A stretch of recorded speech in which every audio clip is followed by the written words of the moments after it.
Hello and welcome to another episode here on my channel. My name is ChaosMole, and what you see here in the background is the Battlefield 2042 briefing, which was a 1 hour long live stream where the developers of DICE were sitting together and were discussing new Battlefield information. Now, before you were hoping to see some new gameplay, I have to disappoint you. There's no new gameplay here really. They were just talking about the already shown things. But with that said, there is actually a bunch of new information here which are relatively important. So that you don't have to watch an hour-long talk show, I did it for you, and now I can give you all the information regarding Battlefield 2042. First things first, very interesting. This whole setting of Battlefield was not really locked down right from the beginning. They looked at 12 different concepts for this year's Battlefield, where they were actually looking at back in history or far into the future, and then they nailed it down to 2042. So this wasn't really fully planned right from the beginning. It took them a while to decide that they want to do the 2042. The next thing is they already started to talk about the new map Hourglass, which you have already seen. It's the Qatar map, and there will be multiple battles going on. Now, if you're not really familiar with Battlefield, you might ask, what do you mean by that? Well, Battlefield has been changing a little bit in the last few years, that a lot of the big battles are happening around one or two capture points on the maps, and that's about it. And it seems like that's what they now want to change, especially now that you have to capture multiple points before you control the whole sector. And when you control the whole sector, this is where you get the points from. So it takes a little bit longer to get like the whole control. Also very important to note that Battlefield 2042 features now AI bots you can play solo against and learn how the modes, the maps, and the weapons work. But they also announced that they will fill up the servers with AI, even if there isn't enough players, and so that the servers will always look like as if there's something going on. Now, I know that already some people have complained about this, and they were like, oh, wait, bots in my game? I have to say, I don't mind, because I have seen a similar game which just came out 2 weeks ago, and that was Chivalry 2. Chivalry 2 is doing the same exact thing. They have huge servers where there are tons of people fighting against each others, and they will throw in AI players as long as there are not enough players there. And when new players are coming in, the AI will phase out immediately, and the player will take their place. You always also see who is a player and who isn't in Chivalry 2, because the AI is using, how to put that, a little bit lesser gear. Like you can clearly see when you look at their gear, okay, this looks a little bit more peasant-like, and you are like a full armored knight. So there is a huge difference in the gear you're wearing, and you always can see the difference between an AI player and a real player. And if they're doing that in the new Battlefield, I don't really mind, to be honest. Like, that's fine.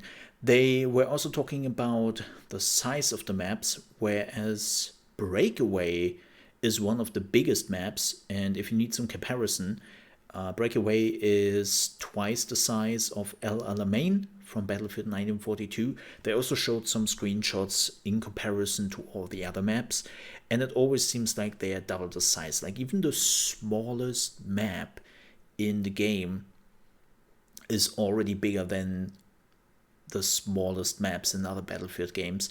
So it seems like this time they really want to make you feel like you are on a huge battlefield, even on the smaller maps. The team has now worked for over 3 years on adapting the Frostbite engine, on supporting the new weather system, because, well, there was some sort of weather in the other Battlefield games, like especially Battlefield 1, but not what they are doing right now.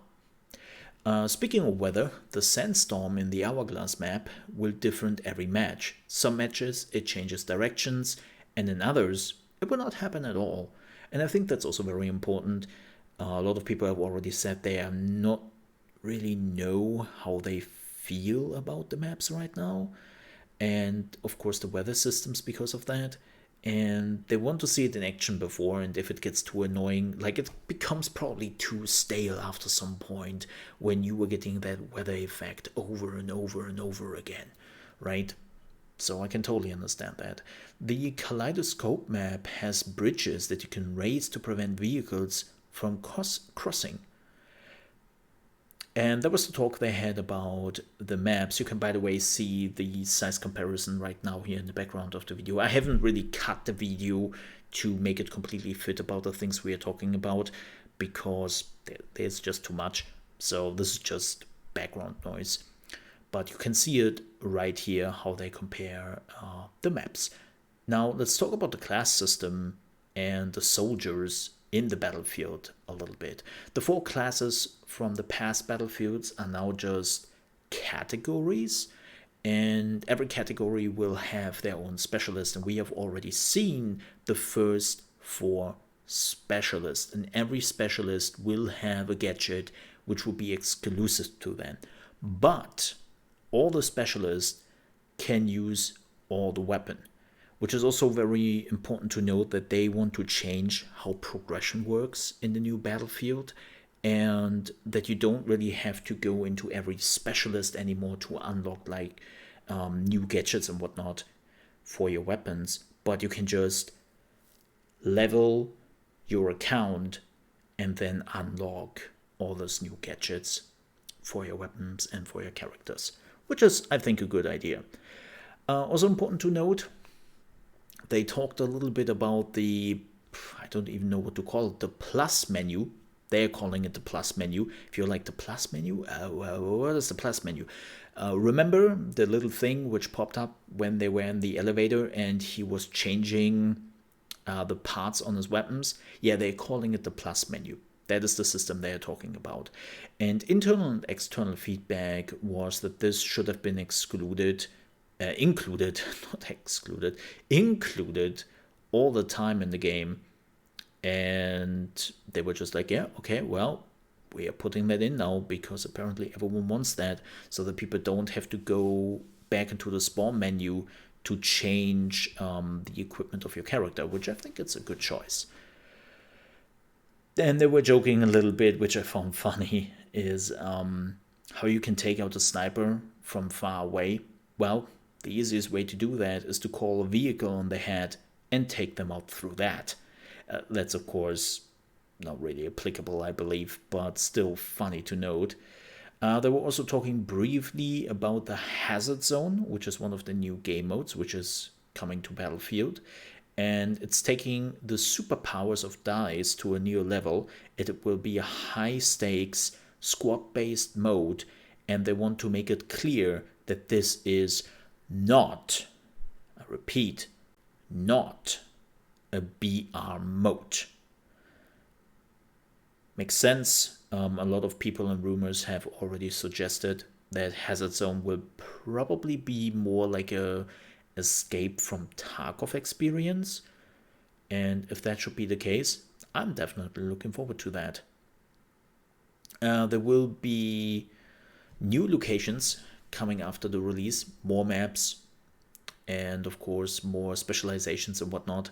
And of course those will all be free for all players. But there will be a battle pass later on. So yeah, if they're going fully the route of a live service game, and you don't really have to fear that you are lagging behind, besides of skins. There is still no information regarding crossplay.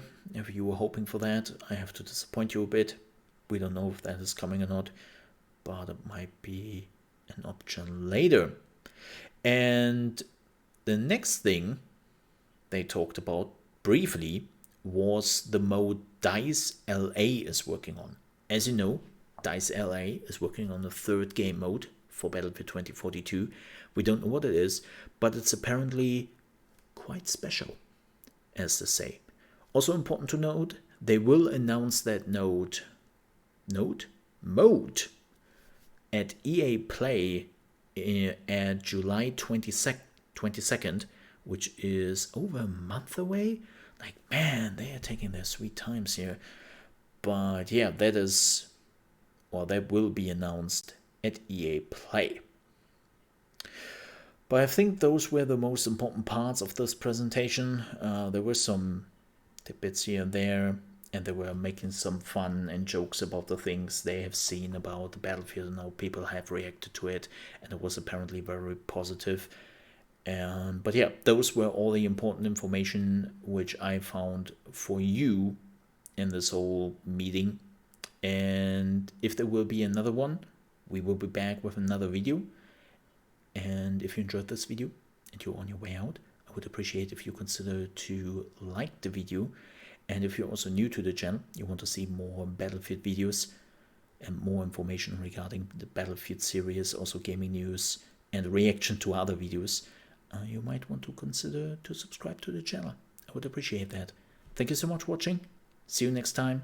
And most importantly, stay safe. Bye-bye.